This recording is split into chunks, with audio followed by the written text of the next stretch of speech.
আমার স্কুল জীবনের বান্ধবী পল্লবী আজীবন যেন রূপের দাপট ছিল তার। বিশ্ববিদ্যালয় জীবন শেষ হতে না হতেই ঘটা করে এক ধনকুবেরের সাথে বিয়ে হলো। ওসব উচ্চবিত্ত সমাজের সাথে আমি ভীষণ বেমানান বলে বিয়ের নিমন্ত্রণের তালিকা থেকে বাদ পড়ে গিয়েছিলাম।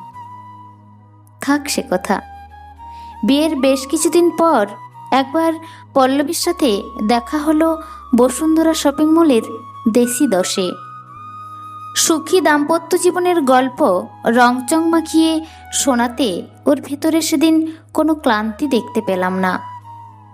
আলমারিতে যে কতগুলো শাড়ি তা গুনেও শেষ করা যায় না। গোল্ডের চেয়ে ডায়মন্ডের অর্নামেন্টস পরতেই বেশি স্বাচ্ছন্দ্য বোধ করে। ভ্যাকেশনে ইউরোপ কিংবা আমেরিকা ঘুরে বেড়াই, আর টপ রেস্টুরেন্টে ডিনার তো হাড়হামেশা ব্যাপার। জিজ্ঞেস করে জানলাম ওর নিজের কোনো চাকরি বা ব্যবসা নেই।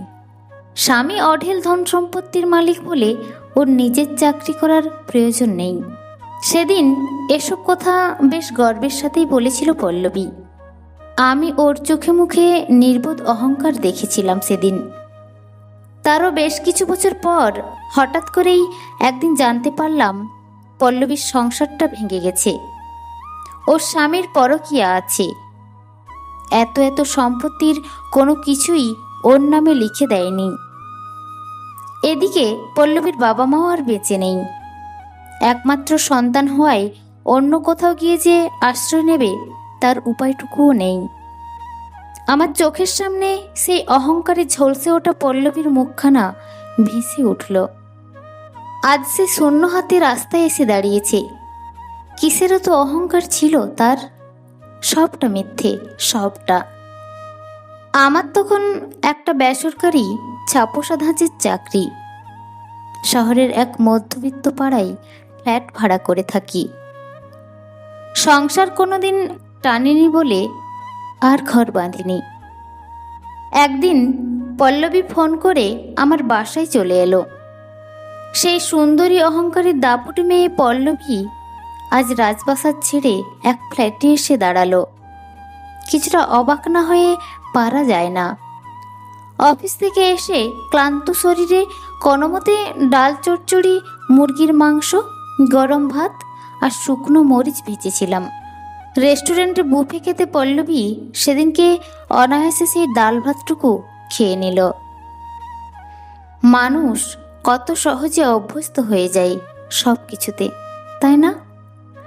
ও আমাকে বলল একটা চাকরি জোগাড় করে দিতে। আমার মনে পড়ে গেল একদিন পল্লবী মিথ্যে সম্পদের প্রাচুর্যে দাঁড়িয়ে ভেবেছিল ওর চাকরি করার কোনো প্রয়োজন নেই। আমি বললাম ব্যবস্থা করতে পারলে জানাবো। আর আমি তো এখানে একাই থাকি, তোর অসুবিধে না হলে আমার সাথে একসাথেই থেকে যেতে পারিস। ও যেন সানন্দে রাজি হয়ে গেল। আমি এই কথাটা না বললেও ও আমাকে ঠিক এই অনুরোধটা করবে বলেই ভেবে রেখেছিল। ভাবছি নিয়তি মানুষকে কথায় এনে দাঁড় করায়। পল্লবীর স্বামী ওকে রাজপ্রাসাদ থেকে বের করে দিয়েছিল। আমার অবশ্যই অত বড় বাড়ি গাড়ি কিছুই নেই, ধন দৌলতের বাড়াবাড়িও নেই, কিন্তু এই ঘর থেকে আমাকে কেউ কখনো বের করে দিতে পারবে না। কারণ মাসের শেষে ঘর ভাড়ার টাকাটা আমি নিজের উপার্জন থেকে দিই। সেদিন সারা রাত পল্লবীর সাথে গল্প করছিলাম। ওকে বুঝিয়েছিলাম এই সমাজে একজন মেয়ের নিজের আইডেন্টিটি থাকাটা কতটা প্রয়োজনীয়। ও হয়তো তার আগেই আইডেন্টিটি ক্রাইসিসটা ঠিক বুঝে গিয়েছিল যখন ওকে শূন্য হাতে রাস্তায় এসে দাঁড়াতে হয়েছিল। এখন পল্লবী বেশ আছে। গলায় ঝোলানো আইডি কার্ডটা শুধুই একটা কার্ড নয়, ওর আইডেন্টিটি ক্রাইসিস মুছে দেওয়ার এক স্বস্তির নাম। ওটা ওর বেঁচে থাকার হাতিয়ার।